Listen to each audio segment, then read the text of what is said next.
Assalamualaikum Tuan. Kami pelajar daripada Universiti Utara Malaysia, iaitu saya sendiri Farah Azwin, kawan saya Farah Fuziani dan juga Arus Selvinatan. Kami mengambil jurusan Ijazah Sarjana Muda Pengurusan Awam semester 2. Kami berbesar hati ingin menubuh bual Tuan berkaitan isu COVID-19 yang melanda seluruh negara termasuklah Malaysia beberapa tahun ini. PDRM adalah salah satu organisasi yang terpenting ketika itu dalam menangani COVID-19. Ada beberapa soalan yang kami akan ajukan kepada Tuan terhadap pandemik ini. Soalan pertama Tuan. Bolehkah Tuan memberikan gambaran keseluruhan tentang cabaran komunikasi yang dihadapi oleh pasukan dan organisasi Tuan semasa pandemik COVID-19?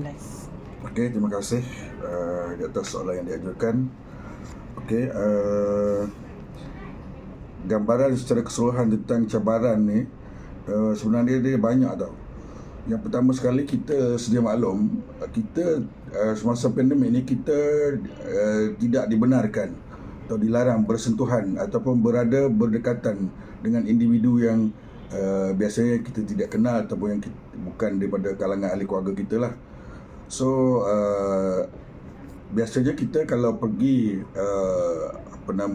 berurusan dengan kaunter ataupun di pejabat, kita berjumpa dengan pelayan ataupun kaki tangan ataupun staf di jabatan berkenaan, di agensi berkenaan.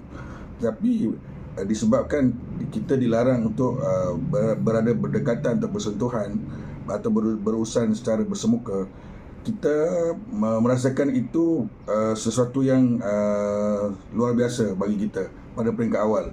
Namun begitu, dari semasa ke semasa kita telah membiasakan diri dengan beberapa aplikasi ataupun saluran yang telah pun diwujudkan oleh kerajaan, sama ada kerajaan sendiri atau pihak swasta, melalui contohnya MySejahtera yang diwujudkan untuk kita berurusan dengan lain-lain jabatan. Contohnya kalau kita nak pergi buat sesuatu urusan, contoh pergi ke bank, kita kena scan dulu MySejahtera tu, dan maklumat yang kita ada tu akan dipaparkan di dalam aplikasi berkenaan.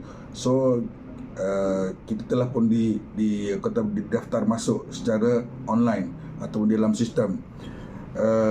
Oleh itu, bagi pengguna-pengguna ataupun pelanggan-pelanggan yang tidak terbiasa dengan situasi macam ni, ia adalah satu kesukaran ataupun kepayahan kerana tidak menjadi amalan sebelum ini. Ini satu perkara yang baru. So perkara ini haruslah diadaptasikan dan juga diamalkan. Mahu tak mahu kena ikut. Ini adalah kita punya cara hidup kita yang baru. Kita kena belajar berubah dengan apa yang ada di sekeliling kita sekarang.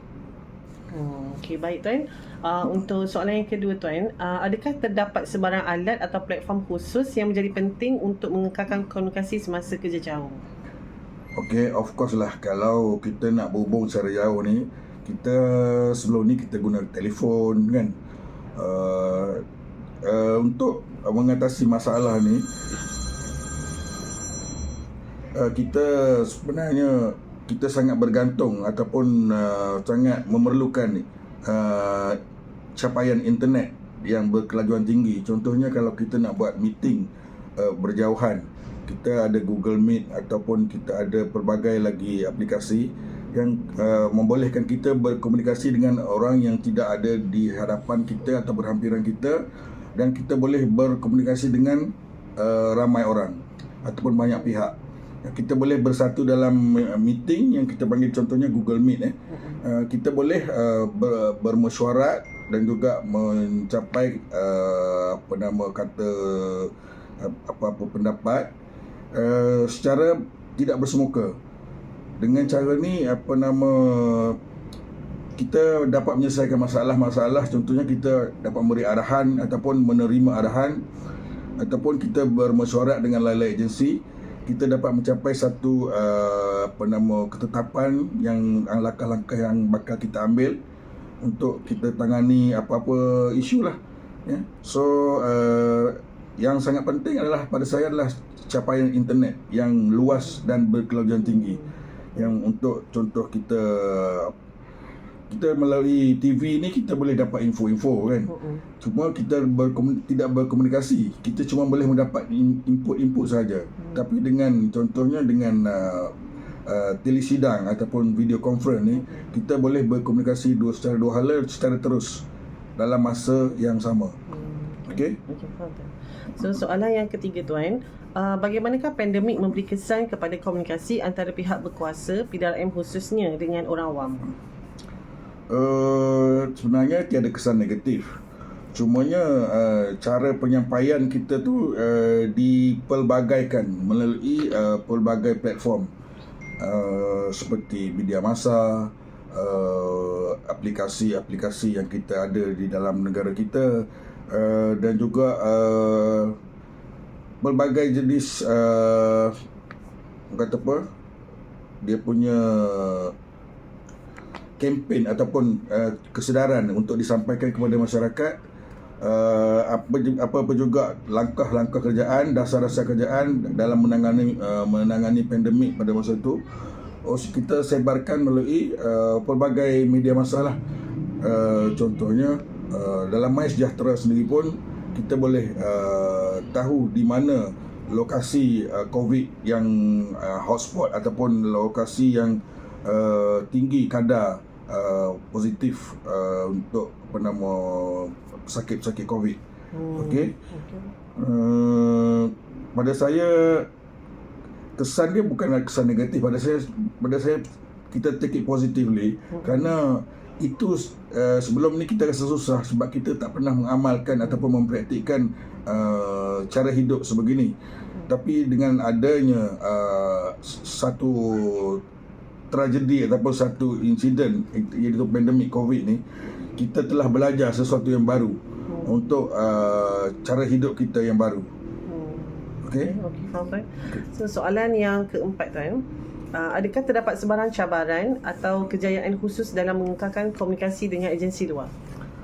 Okey, pada mulanya kita memang terasa macam satu kesukaran sebab kebiasaan yang kita lalui dalam rutin seharian kita, sama ada di rumah ataupun di pejabat atau dalam tugas, kita apa yang kita amalkan adalah hadir bersemuka. Tetapi dengan berlakunya pandemik ni, kita dah berubah kepada komunikasi secara maya. Kita nak memberitahu apa-apa input pun kita boleh berhubung secara Google Meet ataupun kita buat video call atau pelbagai cara lain untuk kita sampaikan dengan cara tidak bersemuka. Kita boleh hantar video message, kita boleh hantar YouTube kan, untuk memberi maklumat kepada agensi-agensi lain lah. Maksud saya luaran tu agensi-agensi lain lah, selain daripada PDRM. Kita soalan yang kelima tuan, apakah pengajaran utama yang dipelajari mengenai komunikasi semasa wabak? Okey, banyak pihak telah belajar, sama ada golongan muda, golongan pelajar, golongan remaja, golongan dewasa dan juga golongan warga emas. Secara tidak langsung, apabila kita mengalami proses komunikasi secara maya ni, dia memberi satu pelajaran yang baru untuk diaplikasi oleh semua golongan. Contohnya, dulu kita jarang berhubung secara Google Meet ataupun hanya sesuatu yang tidak dapat duduk bersama barulah kita adakan Google Meet. Tetapi dengan situasi pandemik ni, itu saja medium yang kita ada untuk kita bersemuka ataupun berkomunikasi dengan pihak yang sasaran kita, pihak yang kita nak memberitahu ataupun pihak yang kita nak berbincang. Semacam saya katakan tadi, contohnya komunikasi antara anak dan ibu pun telah pun sekarang secara meluasnya dibuat secara video call. Ini sebenarnya berlaku semasa pandemik. kita dah belajar situ tentang kemudahan-kemudahan IT yang kita ada untuk kita perluaskan lagi dan kita amalkan walaupun kita dah berada di dalam endemik. Okay, Tuan. So soalan yang terakhir Tuan, apakah kesimpulan yang boleh Tuan katakan mengenai cara komunikasi semasa pandemik COVID-19? Cara komunikasi kita dalam pandemik, kita pun dah sedia maklum,